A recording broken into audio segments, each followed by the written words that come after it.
चलिए शुरू करते हैं आज की क्लास का टॉपिक। लास्ट क्लास में मोनो हाइब्रिड कवर करने के बाद आज जो पोर्शन हमारा बचा हुआ है, मोनो हाइब्रिड कर लिया था हमने, ठीक है। आ जाओ, लास्ट चैप्टर का नहीं, सेकंड लास्ट है, एक छोटा सा टॉपिक और है चैप्टर के अंदर, वो भी काफी इजी आप कर लोगे। आज जो टॉपिक पढ़ने वाले हैं वो है डाई हाइब्रिड क्रॉस, ठीक है।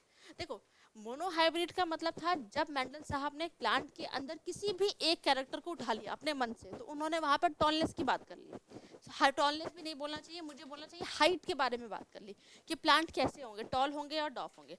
डाई हाइब्रिड में, डाई हाइब्रिड का मतलब, डाई का मतलब ही होता है टू, यानी इस वाले एक्सपेरिमेंट में मेंडल साहब ने किसी भी प्लांट के दो कैरेक्टर को उठा लिया, किसी भी दो कैरेक्टर को उठा लिया जिस पे उन्होंने स्टडी करी, आगे पूरी स्टडी उसी पे करी। तो कौन कौन से दो कैरेक्टर जो मेंडल साहब ने उठाए? तो पहला बेटा, मेंडल साहब ने जो कैरेक्टर उठाया, ठीक है, एक सेकेंड, एक था सीड का शेप, ठीक है, और दूसरा सीड का कलर। सीड का कलर, ये दो कैरेक्टर को उठा लिया और इन्हीं दो कैरेक्टरों पे उन्होंने अपने आगे की सारे एक्सपेरिमेंट्स किए, ठीक है। तो क्या क्या थे भाई इसमें, क्या क्या मुझे वेरिएशन देखने को मिलेगा? मुझे पता है कि सीड के शेप में राउंड है और रिंकल्ड है, ठीक है।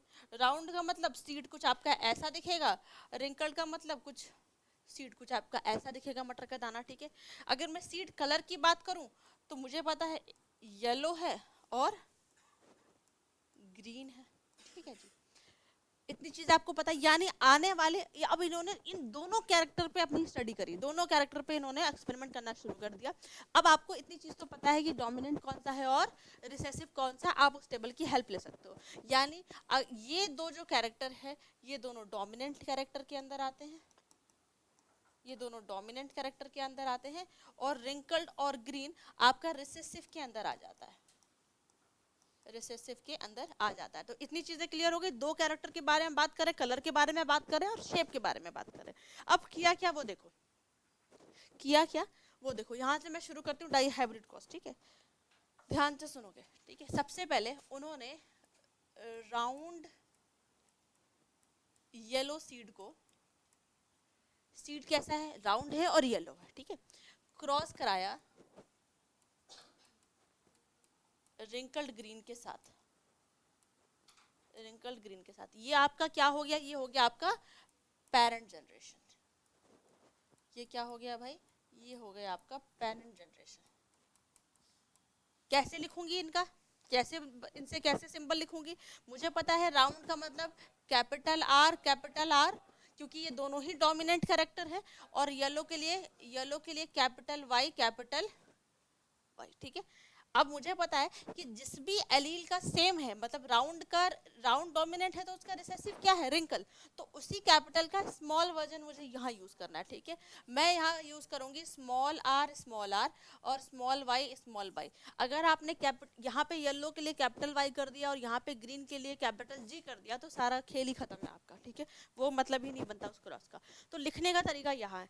अब इस पे next step, law of segregation, gametes करो, गैमेट्स सेपरेट करते हैं। अब देखो, जब मैं इनसे गैमेट्स बनाऊंगी, जब मैं इनसे कैपिटल आर, स्मॉल वाई, ठीक है, जब मुझे इनसे गैमेट्स बनाना है तो इसमें क्या हो सकता है? हो सकता है आधे गैमेट्स के पास आर चले जाए और आधे गैमेट्स के पास वाई चले जाए। ये बात मानते हो? कोई दिक्कत, कोई और तो पॉसिबिलिटी बन नहीं रही, यहाँ पे दो ही पॉसिबिलिटी बन रही है। सेम यहाँ भी हो सकता है आधे गैमेट्स के पास स्मॉल आर चले जाए और आधे गैमेट्स के पास स्मॉल वाई चले जाए, और कोई पॉसिबिलिटी तो है नहीं। तो ये बन गया मेरा गैमेट्स, ये बन गया मेरा गैमेट्स। नेक्स्ट, अब एक बात देखो, अब गैमेट्स बन चुके हैं तो इनका फ्यूजन करा देते हैं। फ्यूजन से क्या लीड होगा? ऑफस्प्रिंग लीड होगा। अब ध्यान से देखना, हो सकता है कि मेल प्लांट से मान लो मेल प्लांट से कैपिटल आर आया, हो सकता है फीमेल प्लांट से स्मॉल आर आया, ठीक है, आधा मेल से आता, आधा फीमेल से आता, यही वाला कॉन्सेप्ट तो है। हो सकता है कलर में कैपिटल वाई आया मेल से और फीमेल में आया स्मॉल वाई, यही पॉसिबिलिटी तो बनती है।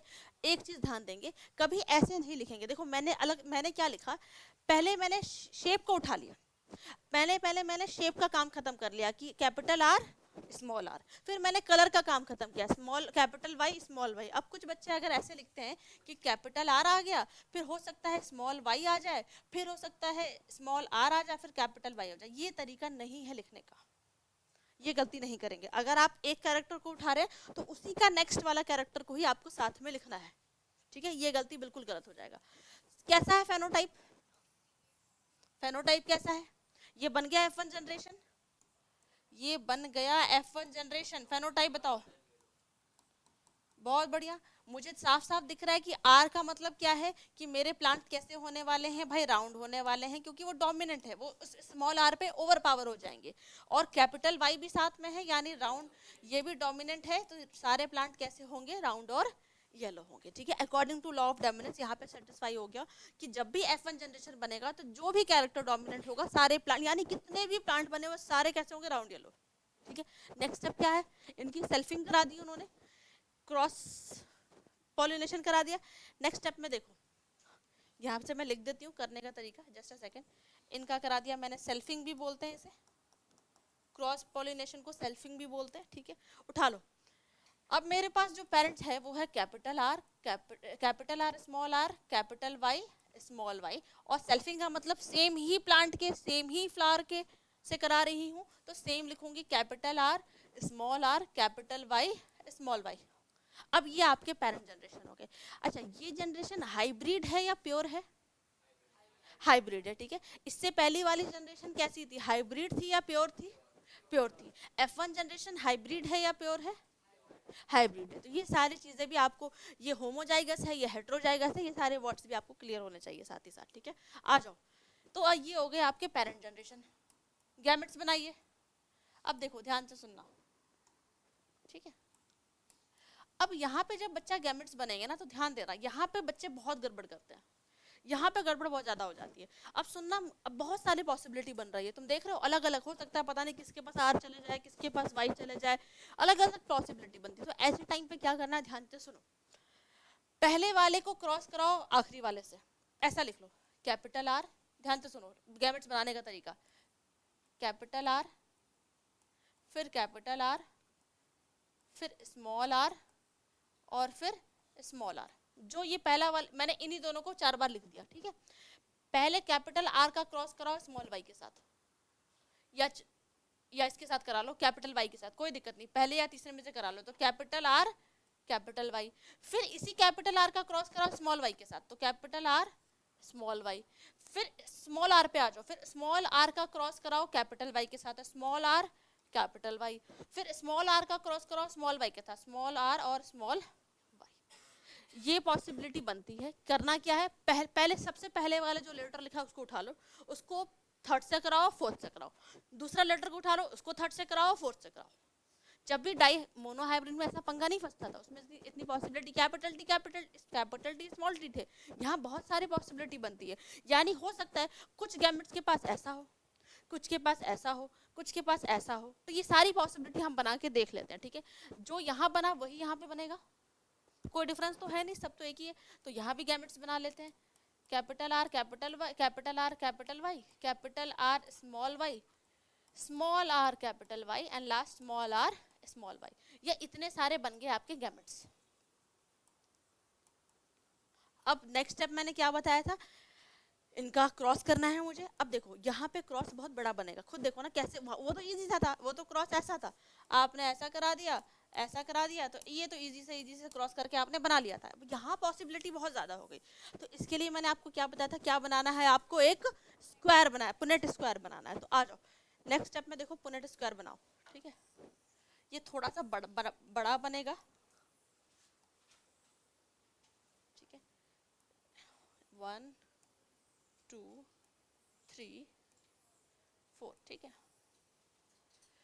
पहला वाला क्या था देख लो, एक साइड को पूरा लिख लो, एक साइड को पूरा लिख लो। तो मैं ऐसा लिख देती हूँ, capital R capital Y, capital R small Y, small R capital Y, और स्मॉल आर स्मॉल वाई। ये ज्यादा बन गया, इसको हटा दो, ठीक है? ये वाला ज्यादा बन गया, इसको हटा दो। नेक्स्ट कैपिटल आर, अब एक साइड वाला फिर यहाँ लिख लो, एक इधर लिख लो, एक इधर लिख लो। ठीक है। नेक्स्ट इसमें ले आओ फिर कैपिटल आर स्मॉल वाई, ठीक है, अच्छे से बना लेना, small R capital Y and last small R small Y, ठीक है। किसी एक इसको मेल मान लो, इस साइड को फीमेल मान लो, वो कुछ जरूरत नहीं है, मतलब दोनों को एक जगह बना लिया। अब क्रॉस करो, कैपिटल आर कैपिटल आर, जब एक लिख रहे हैं साथ में तो एक ही कैरेक्टर को साथ में लिखेंगे, तो कैपिटल आर कैपिटल वाई, ठीक है। दिखेगा कैसा, राउंड और येलो, यहाँ पे जगह नहीं है मैं नहीं लिख रही। नेक्स्ट बनाओ, कैपिटल आर डोमिनेंट वाले को पहले लिखते हैं, डोमिनेंट वाले को पहले लिखते हैं, तो कैपिटल वाई और स्मॉल वाई, फिर वहीं पे capital R small R capital Y, capital R small Y, समझ गए? पूरा भर लोगे आप लोग, मेरे भरने का तो कोई मतलब नहीं बनता, आपको तो आप बहुत इजी से पूरा भर लोगे। मैं कंक्लूजन बताती हूँ, ठीक है, टाइम टेकिंग है ये, और जब आप भरोगे तो आप इसका फेनोटाइप भी लिखते चलोगे। मेरे पास जैसे अगर मैं आपसे पूछूं इसका फेनोटाइप क्या होगा, राउंड येलो, अगर मैं चलो सबसे लास्ट वाला कर देती हूँ, इसको और इसको, तो ये होगा कैप स्मॉल आर, इसका फेनोटाइप होगा रिंकल्ड ग्रीन। तो जैसे जैसे आप टेबल बना भरते जाओगे आप उसके नीचे फेनोटाइप भी लिखते जाओगे, ठीक है। मैं लास्ट पार्ट आपको कंक्लूजन की बात करती हूँ, सुनो। फिर वही फेनोटिपिक रेशियो के बारे में बात करेंगे, फिनोटिपिक रेशियो के बारे में बात करेंगे। फिनोटिपिक रेशियो का मतलब दिखेंगे कैसे, ठीक है। जो रेशियो निकल कर आएगी आप गिनती करोगे, आप मैंने पूरा बनाया नहीं, आप कॉपी में बनाओगे तो आपको कुछ रेशियो ऐसी मिलेगी 9:3:3:1, ठीक है, कुछ ऐसी रेशियो मिलेगी। क्या स्टैंड करता है मैं बताती हूँ, देखो 9 जो पार्ट है वो स्टैंड करता है सबसे डोमिनेंट यानी राउंड येलो, ठीक है। आप जब गिनती करोगे ना तो इसमें से इस पूरे स्क्वायर में 9 डिब्बे ऐसे मिलेंगे जिसमें आपका फेनोटाइप कैसा होगा, राउंड येलो का होगा। जैसे मैंने देखो ये भी राउंड येलो, ये भी राउंड येलो, ये भी राउंड येलो, ये भी राउंड येलो, 4 तो मैंने यही बता दिए।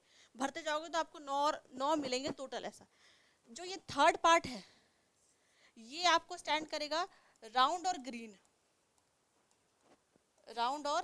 ग्रीन, ठीक है।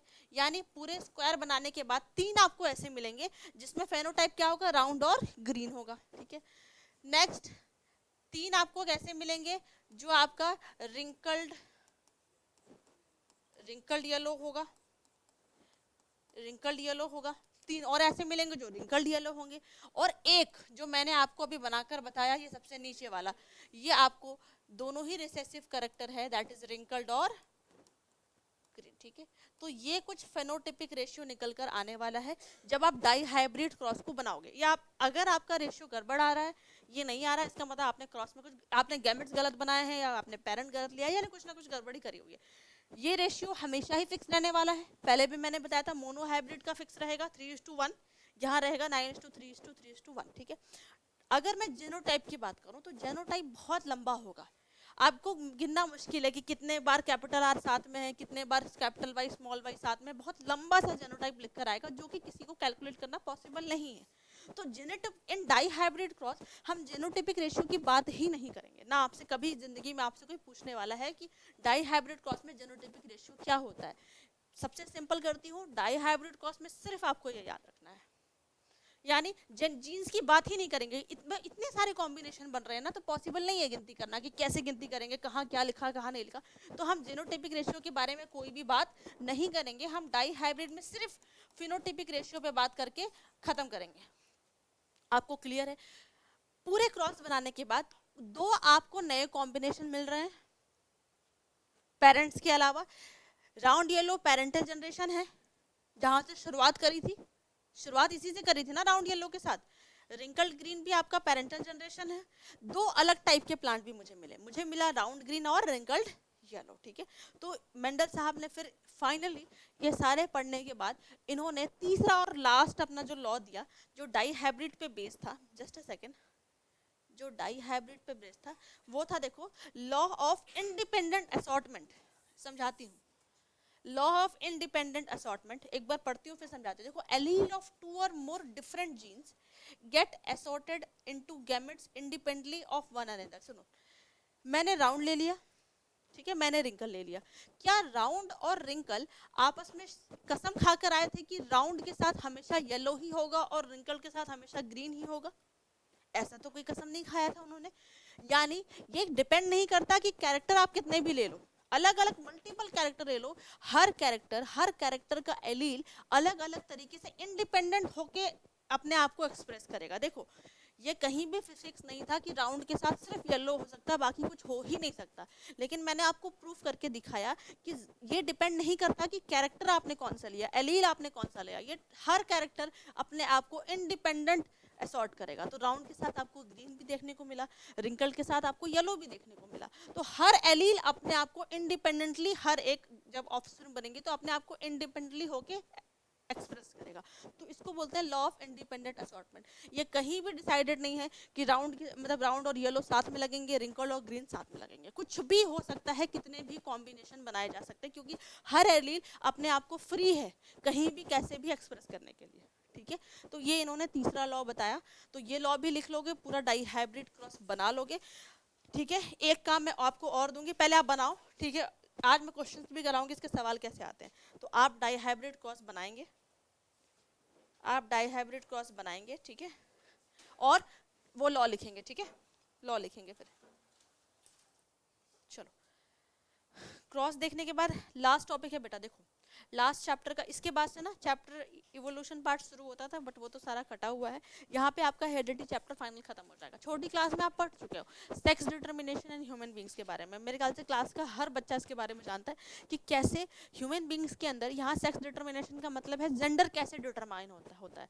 आने वाला फीटस, आने वाला बेबी का क्या जेंडर रहने वाला है, मेल होने वाला है या फीमेल होने वाला है, ये कैसे पॉसिबल हो रहा है। ठीक है, सबको पता है, हमने छोटी क्लास में पढ़ रखा है, बट थोड़ी बहुत एक बार फ्रेश इसको फिर से स्टार्ट करते हैं, समझ लेते हैं। देखो कुछ फैक्टर्स है बेटा हर इंडिविजुअल में, मैं मेनली एनिमल्स की बात कर रही हूँ, हम अपनी बात अभी नहीं करते हैं।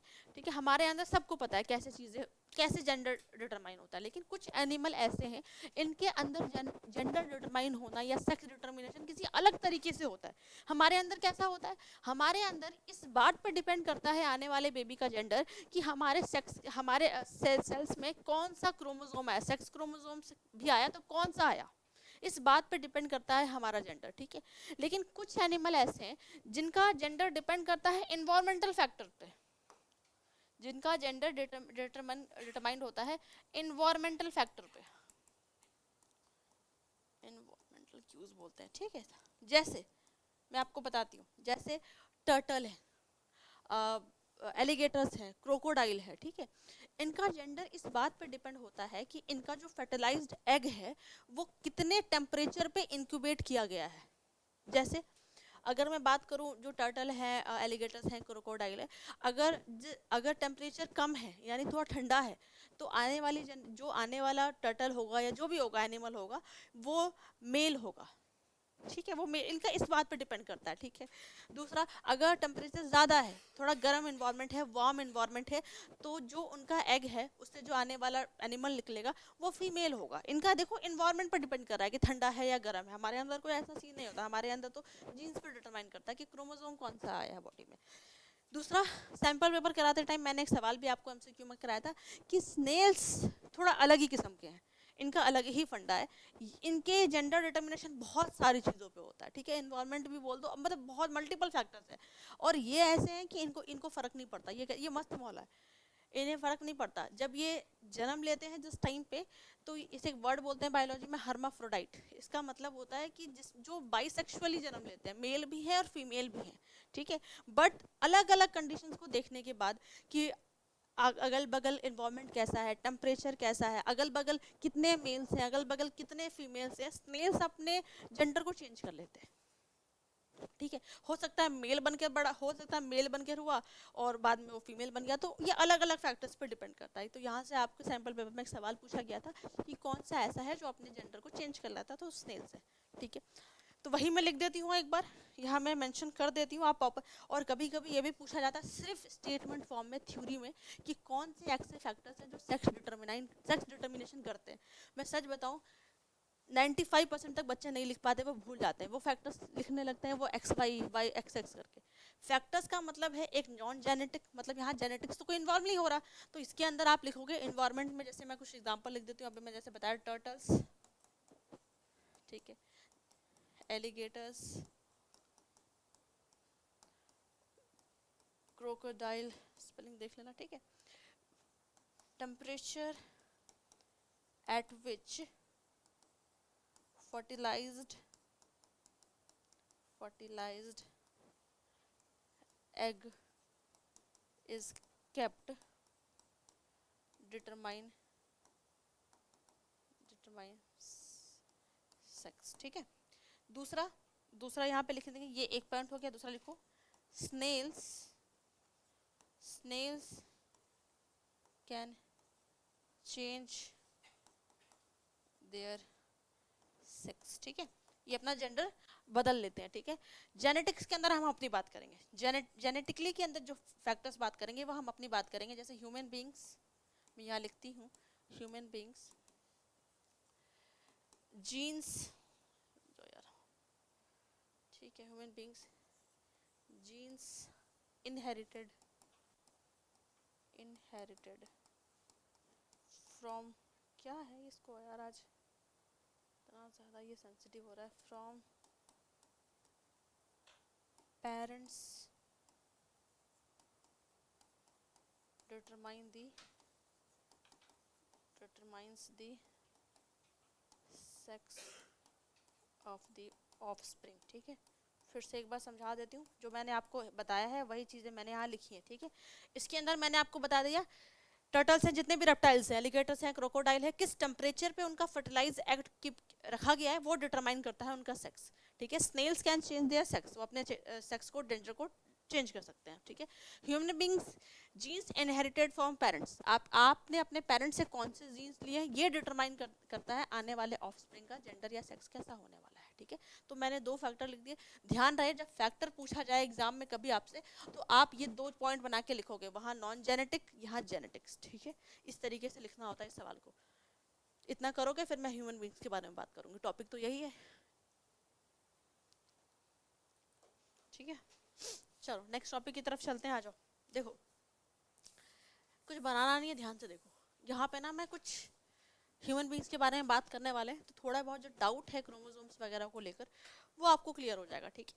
ध्यान से देखो, पहले तो आपको ये पता होना चाहिए कि क्या क्या सीन है, ठीक है। रुक जाओ, एक जगह मुझे दे दो, ठीक है, एक सेकेंड यार,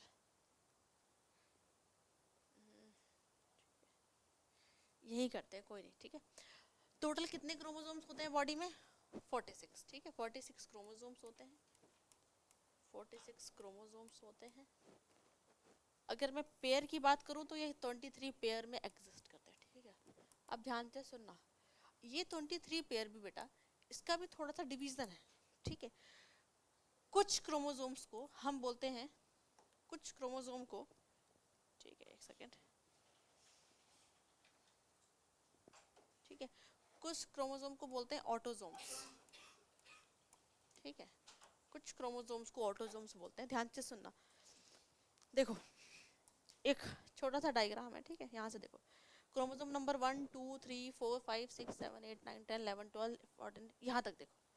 यहाँ से शुरू करने के बाद, यहाँ से शुरू करने के बाद आप बस यहाँ तक नजर डालो, ठीक है। ये सारे यानी आउट ऑफ 23, 22 को मैं क्या बोलूंगी? ऑटोसोम्स, ठीक है।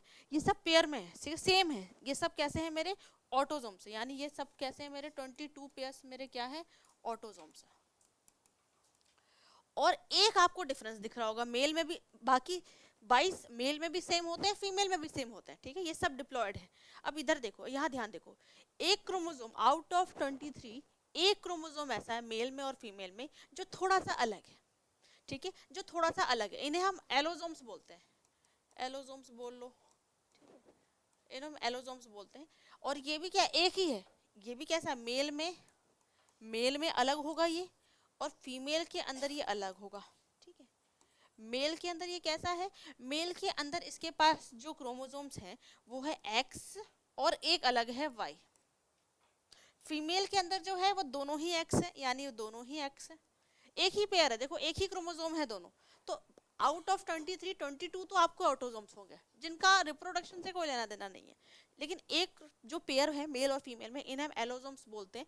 जो मेल में ये इस वेरिएंट से, यानी इसका मतलब आप समझ पा रहे हो, कुछ गैमेट्स ऐसे हैं जिनके पास हो सकता है एक्स वाला हो, कुछ गैमेट्स ऐसे हैं जिनके पास हो सकता है वाई वाला हो, और फीमेल में तो कोई ऑप्शन ही नहीं है, सारे जितने भी गैमेट्स बनेंगे वो सबके पास एक्स ही होने वाला है। तो ये चीज़ें आपको सबसे पहले क्लियर होनी चाहिए, ठीक है, कैसे चीज़ें चल रही हैं ह्यूमन बॉडी में। बाकी इससे आप नेक्स्ट जो है सेक्स डिटर्मिनेशन है बहुत इजी तरीके से कर सकते हो। देखो क्या लिखा हुआ है यहाँ पे, फादर के पास क्या है भाई, एक्स वाई है, ठीक है, 50% मान लो 50% गैमेट के पास एक्स है, 50% के पास वाई है, मदर के पास सिर्फ एक्स एक्स है।